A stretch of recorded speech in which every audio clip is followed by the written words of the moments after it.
Di ba nakita natin, di ba, pina-flash nila sa TV. Kung doon nakita natin doon sa channel ng, kung hindi ako nagkamali, sa SMNI o DGAR 2026. Kung saan pinakita doon kung sino yung hindi pumirma sa impeachment complaint laban kay BP Sara Duterte. Ibig sabihin, yung wala doon ay pumirma. Nung wala doon, kilala natin yung mga yun. Kalungkot, na? Kalungkot. Kalungkot kasi kilala natin yung mga yun Pininiwalaan pa natin. Humanga pa na tayo sa kanila. Pero pumirma. Pumirma sila sa impeachment complaint laban kay BP Sara na walang batayan. Gawa-gawa lang yung ebidensya nila. Diba? Alam natin kung sino yung pumirma Kita natin doon Pumirma kayo? Wow. Sabihin, bago nyo pirmahan yan, I believe, binasa nyo yun. Pero,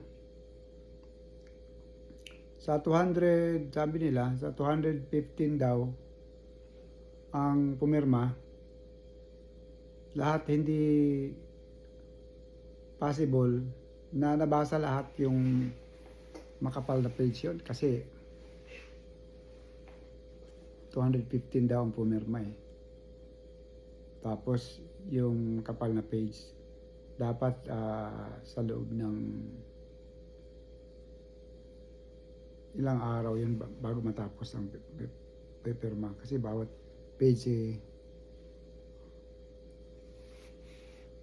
mahaba yung bubunuin mong oras para mabasa mo yung buong page. Maraming yung kapal na yun na pages. Tapos ilang araw lang napirmahan na lahat. Yung araw na yun na kompleto daw ang 215 sa ano ba yun? 2 araw o ilang oras. Dineclare sa ilang oras lang. In the first day ata yun, I believe. Kahit pa 2 araw, palagay natin. Pero yung mga pages na yun, hindi kasya sa buong isang linggo.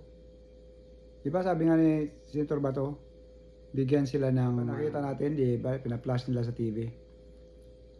Kung doon nakita natin doon sa channel ng, kung hindi ako nagkamali, sa SMNI o DGAR 2026. Kung saan pinakita doon kung sino yung hindi pumirma sa impeachment complaint laban kay BP Sara Duterte.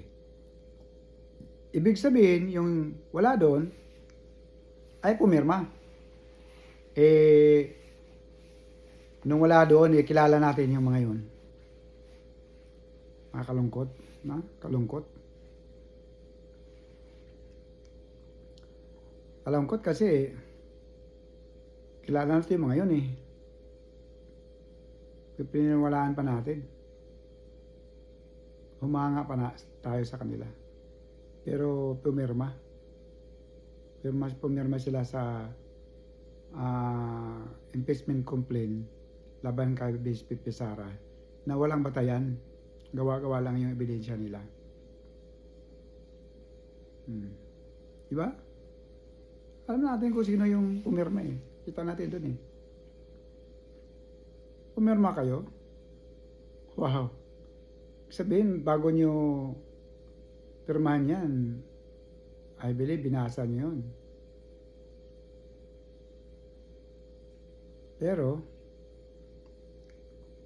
sa 200, sabi nila, sa 215 daw, ang pumirma, lahat hindi possible na nabasa lahat yung makapal na page yun kasi 215 daw ang pumirma eh. Tapos yung kapal na page dapat sa loob ng ilang araw yun bago matapos ang pipirma, kasi bawat page mahaba yung bubunuin mong oras para mabasa mo yung buong page. Marami yung kapal na yan ng pages. Tapos ilang araw lang napirmahan na lahat. Yung araw na yun na kompleto daw ang 215 sa ano ba yun? Dalawang araw o ilang oras. Nideclare sa ilang oras lang. In the first day ata yun, I believe. O kahit pa dalawang araw, palagay natin. Pero yung mga pages na yun, hindi kasya sa buong isang linggo. Budget. Tapos pumirma kayo dahil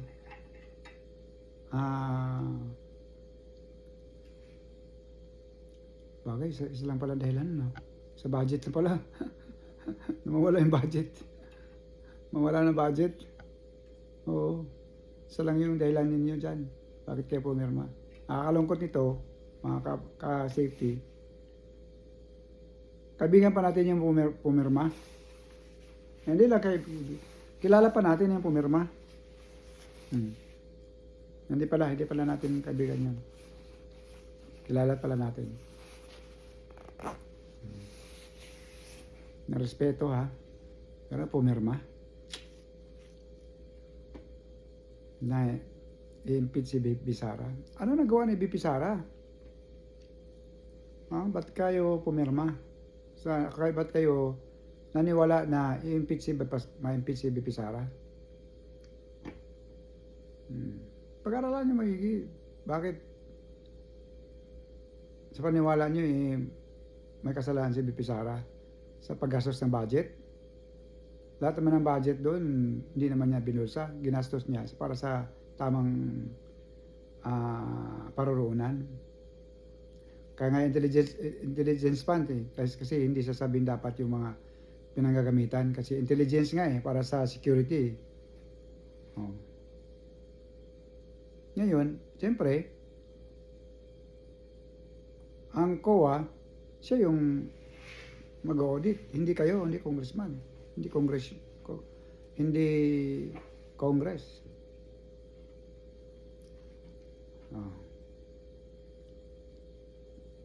So, talagang may mga ang dami nila natatakot na mawala ng budget kaya pumirma. Ibig sabihin, compromise yung nasaan yung integridad. Di ba?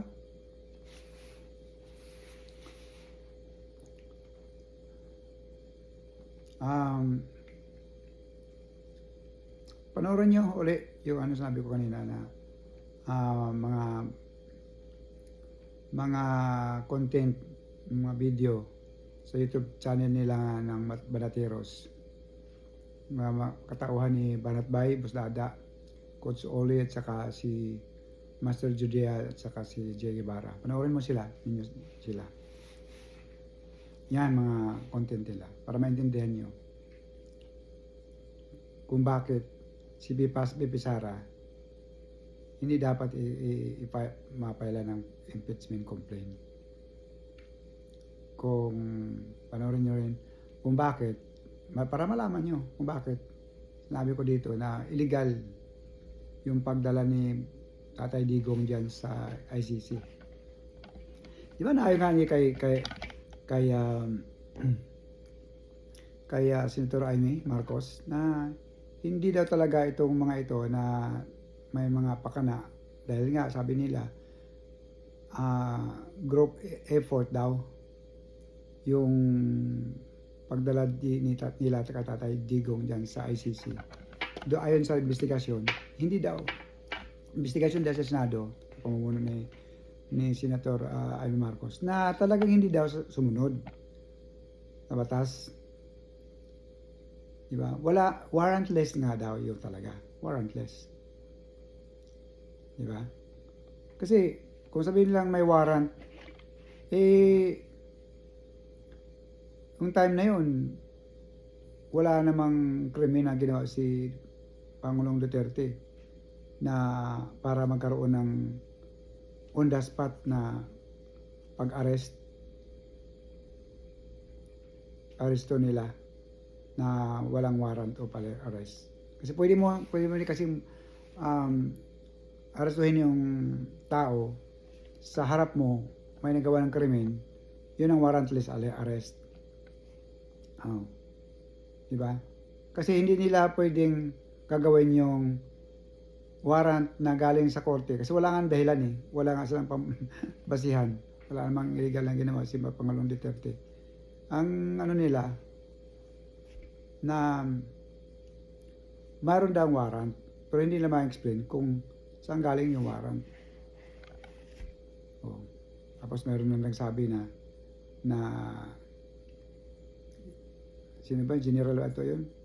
Siya, si General Torre na nandun na yung warrant arrest, hindi nila binigay. Wala kayo makapagkita. Tsaka, kung warrantless arrest yan,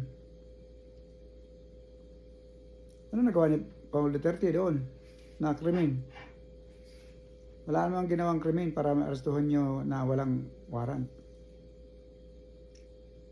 Ibig sabihin, illegal yung pag-aresto ninyo kay Pangulong Duterte. Hindi man tayo, disclaimer, hindi man tayo marunong sa batas. Nakaintindi lang tayo ng konti dahil sa mga panood natin dyan sa ating mga kaibigan dyan at saka napanood din natin dyan sa Isiminay na mga abogado na nagsasalita. Talagang illegal yung pagdakip kay Pangulong Duterte. So, may mananagot yan. Ang tanong, paano mananagot na tahimik lang ang administration ngayon? Ibig sabihin tahimik ka, pinabayaan mo na kagawa na lang yung tao mo na illegal. Ikaw yung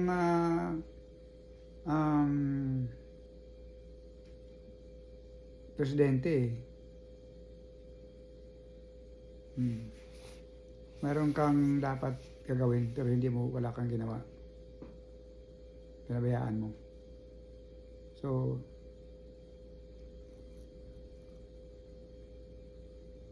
nakakalungkot, diba, mga safety? Ang kalungkot. Wala silang takot sa Diyos. Dahil alam nila na makajablo yung mga plano nila. Sablo yung ginagawa nila. Ginawa pa rin nila. Wala. Hindi na nila naisip yung Diyos eh. Bakit ko sinama dito ang Diyos? Kasi, hindi kayo pwedeng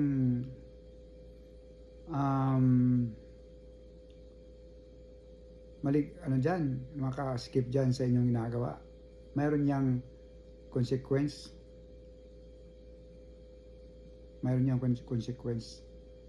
Kung saan ang Panginoon lang nakakalam kung kailan o papaano. Dahil kasalanan yan eh. Gagawa-gawa ka ng kaso ng tao na wala man ng kaso. May plano kang masama para sa tao na napaka maganda ang ginawa niya sa bansa. So sunod-sunod ka sa utos kahit yung utos eh hindi tama. Tapos yung utak dyan, gagawa ka ng isang hakbang na alam mo makajablo. Matakot ka sa Panginoon, matakot ka. Matakot ka, sino ka man, na may pakana nito. Matakot ka.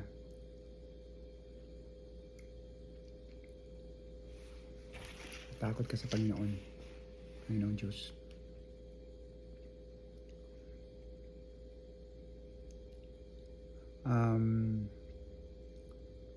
Pag-pray natin talaga ito. Pag-pray din natin itong mga gumawa ng mga hindi maka-Diyos, hindi makatao. Pag-pray din natin sila na ma-realize nila na mali yung ginawa nila sa pag dala nila Tatay Digong sa ICC. Ayon na sa mga kaibigan natin dyan, na talagang, which is ako din naniwala, na dinala niyan si Tatay Digong para mabawasan yung mga supporters ni Tatay Digong, kasi malakas si Tatay Digong dyan sa pagkararally dyan, at malakas sa mga Duterte sa mga tao, mamamayan Pilipino.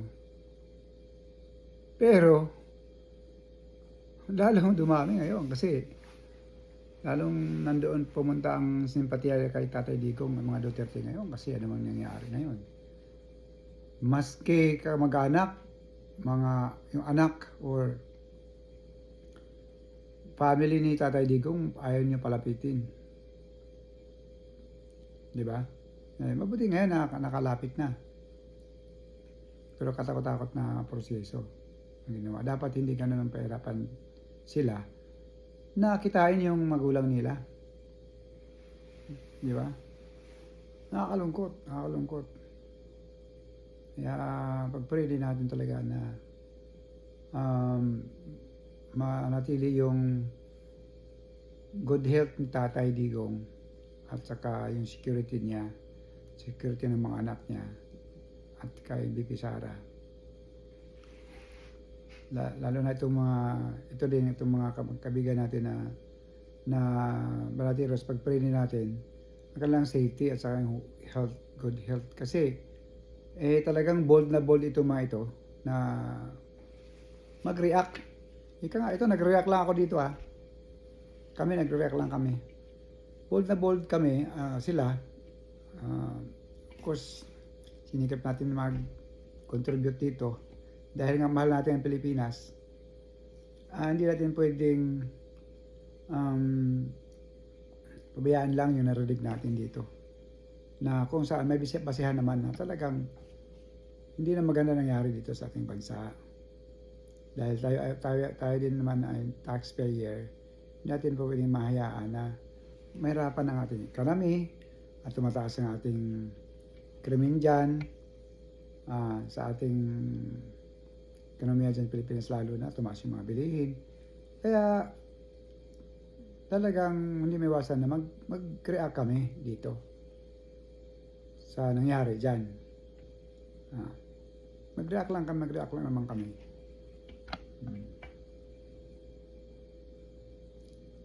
Again, bold itong mga Balatiros na ito na mag-react sa kanilang nakikita. Kaya pag-pray natin sila kanilang safety. Pag-pray natin.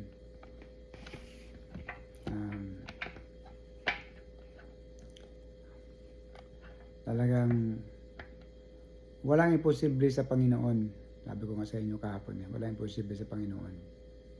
Ang lahat ng mga gumawa ng makadablong gawain ay pray natin na turn 180 degrees, na magsisisi sila, na magkaroon sila ng takot sa Panginoon. Yun, karoon sila ng konsyensya. Okay? Tsaka yung, of course, yung mga